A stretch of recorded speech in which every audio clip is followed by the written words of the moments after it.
Hello everyone, RPF constable के exams start होने वाले हैं और आज की वीडियो बहुत ही इंपॉर्टेंट है। और इसमें हम आपको जो क्वेश्चन कराएंगे वो 36 से लेके आगे तक कोई क्वेश्चंस हैं जो मोस्ट इंपॉर्टेंट है, जिनके आने की पॉसिबिलिटीज बहुत ज़्यादा है, उसी को एक्सप्लेन करेंगे। मैं अंजलि शर्मा, चलिए आपकी क्लास स्टार्ट करती हूँ। और क्लास स्टार्ट करने से पहले आप लोग पार्ट 1, पार्ट 2 और पार्ट 3 वीडियो जरूर देख लीजिएगा, क्योंकि उसमें हम 1 से लेके 35 क्वेश्चंस ऑलरेडी सॉल्व करवा चुके हैं, उसी में से एग्जाम में आएगा। ठीक है, उसी के आगे का हम 36 से इसमें स्टार्ट करेंगे। तो चलिए वीडियो स्टार्ट करते हैं। इसमें देख लीजिए सबसे पहले क्वेश्चन नंबर 36। ये मिक्सचर का क्वेश्चन है और इसमें एग्जाम में एक क्वेश्चन जरूर पूछा जाता है और बहुत ही इजी है, टफ नहीं है, केवल समझ लीजिए।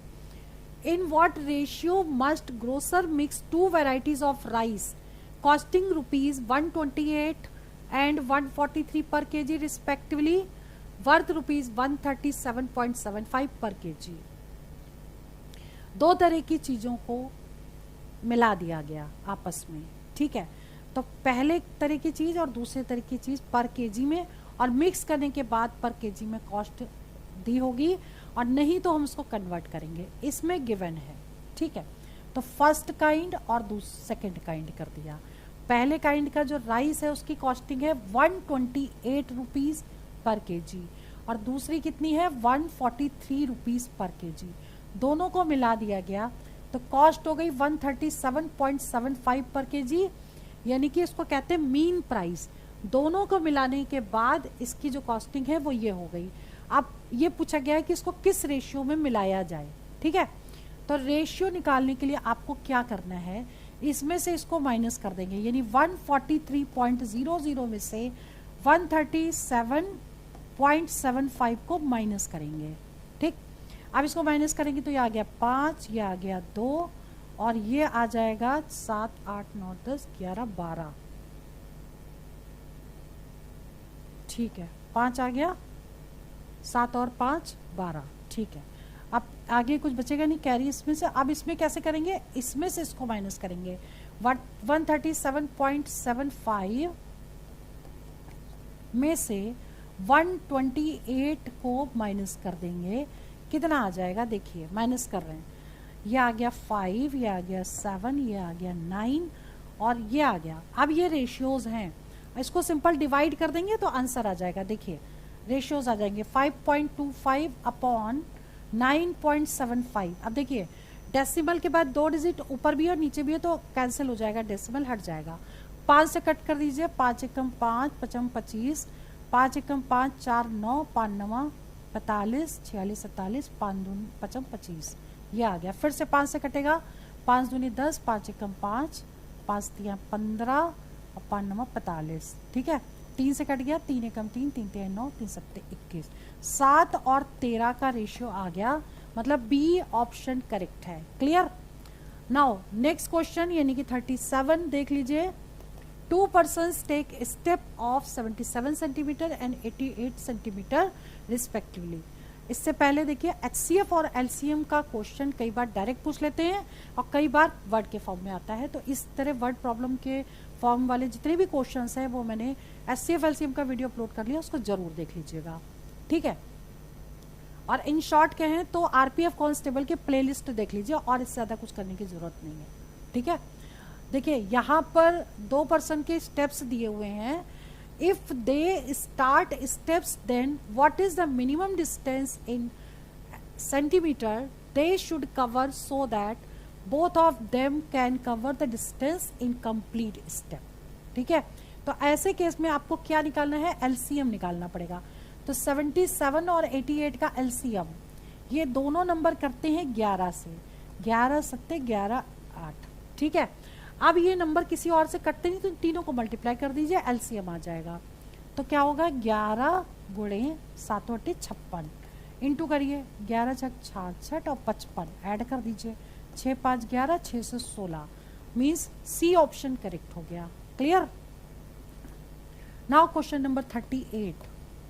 मेंसुरेशन के फॉर्मूले याद होने चाहिए।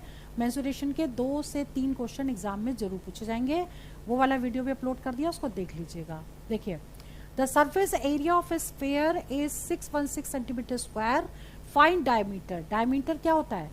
व्यास यानी कि रेडियस का डबल, ठीक है।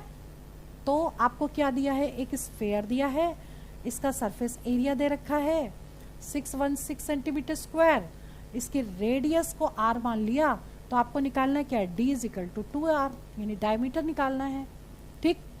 तो आपको सरफेस एरिया ऑफ स्फीयर का फॉर्मूला लगाना है। सरफेस एरिया ऑफ स्फीयर क्या होता है? 4 पाई r स्क्वायर, ठीक है। तो ये कितना दे रखा है? 1616 4 पाई r स्क्वायर, तो r स्क्वायर कितना हो जाएगा? 616 अपॉन 4 पाई है, तो पाई की वैल्यू 22/7 लिख दी हमने, जो यहाँ पर दे रखी थी। क्लियर? अब इसे कैसे सॉल्व करेंगे? इसे कट कर दीजिए, ये कटेगा 2 से, 2 एकम 2, 2 3 6, 2 8 16, ठीक। अब देखिए 4 से कट जाएगा, 4 7 28 और 4 7 28, 11 से कट गया, यानी 7 इंटू 7, यानी रेडियस कितनी हो गई? 7, स्क्वायर रूट ऑफ 7 इंटू 7, 7 हो गई रेडियस। अब डायमीटर निकालेंगे तो उसका डबल कर दीजिए, यानी यहाँ पुट कर दीजिए, तो d is equal to 2 into 7, यानी 14 आ गया आंसर इसका। ए ऑप्शन करेक्ट हो गया। Clear? Now next question is 39। The diameter of a metallic sphere is 6 centimetre, ठीक है। It is melted and draw into a wire having diameter of the cross section as 0.4 centimetre, और wire की length बतानी है। मतलब जब भी एक शेप को दूसरे में कन्वर्ट करना हो, मतलब एक को मेल्ट करके दूसरे फॉर्म में बनाना हो, तो हमेशा वॉल्यूम इक्वल होगा।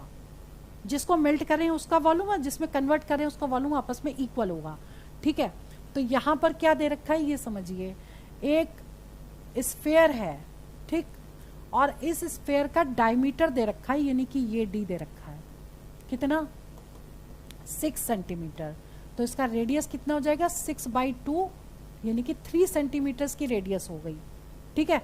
अब इसको मेल्ट करके बनाया क्या गया है? एक वायर बनाया है। वायर मतलब एक सिलेंडर फॉर्म में हो जाएगा ये वायर, ठीक है, इसमें कन्वर्ट किया है, ठीक। और इसका जो डायमीटर दे रखा है वो d कितना दिया है? 0.4 सेंटीमीटर, यानी रेडियस कितनी हो गई इसकी? आधी, 0.2 सेंटीमीटर। इसकी लेंथ यानी कि L मान ले अगर इसकी लेंथ को, तो हमें क्या करना है? Volume of sphere is equal to volume of cylinder, ठीक। तो यहां लिख लेते हैं एक line, volume of sphere is equal to volume of cylinder, ठीक। तो वॉल्यूम ऑफ स्फीयर क्या होता है? 4/3 पाई r क्यूब, ठीक। और ये किसके इक्विवेलेंट होगा? Volume of cylinder pi r square h। ये अगर r1 है तो इसको r2 आपको लेना पड़ेगा कि दोनों की रेडियस अलग अलग है, ठीक है। तो ये अगर r1 होगा तो ये r2 होगा, ठीक। अब देखिए पाई से तो पाई कैंसिल हो गया, 4/3 r1 का मतलब 3 का क्यूब, और r2 स्क्वायर मतलब 0.2 का स्क्वायर, और h को क्या ले लेंगे? L, ठीक है। हाइट ये L लेंथ हो गई, इसको सॉल्व कर देना है। तो इससे डिवाइड करेंगे 4/3 इंटू 3 इंटू 3 इंटू 3, 3 बार लिख देंगे क्योंकि पावर 3 है, 0.2 इंटू 0.2। क्लियर? अब इसे कैसे कट करेंगे? देखिए 0 से 3 से 3 कैंसिल हो गया, डेसिमल के बाद एक डिजिट ये है, 2 डिजिट ये है, यानी कि 2 0 हम यहाँ लगा दें और डेसिमल हट गया। अब 2 दूनी 4, ये पूरा कट गया। अब कितना हुआ? 3 3 9, यानी 900। 900 इसकी जो होगी, 900 सेंटीमीटर इसकी लेंथ हो जाएगी। इसका मतलब आंसर लेकिन मीटर में आ रहा है तो उसको 100 से डिवाइड करना पड़ेगा। 1 मीटर में 100 सेंटीमीटर होते हैं, तो 9 मीटर, यानी कि बी ऑप्शन करेक्ट हो जाएगा। क्लियर? ठीक है। नाउ 40 क्वेश्चन देखिए, ABC can do a piece of work in 10, 15, 12 days respectively. ABC अगर अलग अलग काम करते हैं तो उनका डेज दिया हुआ है। A and B work alternately for 5 days 5 दिन तक उन्होंने काम किया, और अल्टरनेटिव का मतलब ए ने एक दिन किया, दूसरे दिन बी ने किया, फिर ए ने किया, फिर बी ने, इस तरह से किया, ठीक है। तो बताना क्या है, and left then C join the completed work in how many days did C complete the remaining work, ठीक है। ए करता है कितने दिन में काम, 10 दिन में, बी करता है कितने दिन में काम, 15 दिन में, सी करता है 12 दिन में, ठीक। ए और बी ने एक साथ काम किया, ठीक है। तो ए और बी का आप निकाल लीजिए, ए और बी अगर साथ में करते तो कितने दिन में करते, 1/10 प्लस 1/15, ठीक।